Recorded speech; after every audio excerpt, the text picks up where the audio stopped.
Sometimes, masuya ta sa mga panalangin sa ubang tao. Nagkainom ta nga, ngano ka, no nga, una ko man ko ana niya, siya naging mas nakadawat o pamuro. Kung saan magkainom ta, Lord, unfair man kaayo, kaya ako dugay ko ng unang alagad, nga nang wala man hinahitabo sa akong panahon. Nga naman lagi ni siya, bago pa kayo, parehas man lagi niyo nadawat ng kinabuhi. Parehas man yung nadawat ng kalawasan. Jesus was not telling us about economic sense, meaning a parable.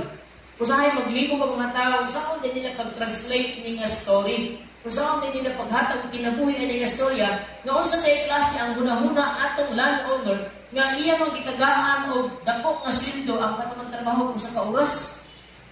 Nga naman, nga katong 12 ka oras ang trabaho, mao man lagi po ginatagan dito sa sarap oras ang tinarbahuan. Wala ka ito siya masayok. I don't know kung makaingon ta nga si Jesus, masayok ba siya kung ako sa katao nga nagtinga, padawaton ni mo kang Kristo, mudawat siya o makaambit siya sa kinabuhi walay katapusan. I don't know kung makidiscuss ba ta kang Jesus nga maingon ta sayok, siguro ang Ginoo nga padawaton siya.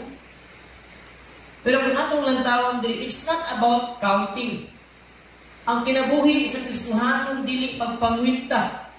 This parable is giving us a parable about grace which cannot be calculated like a day's wages.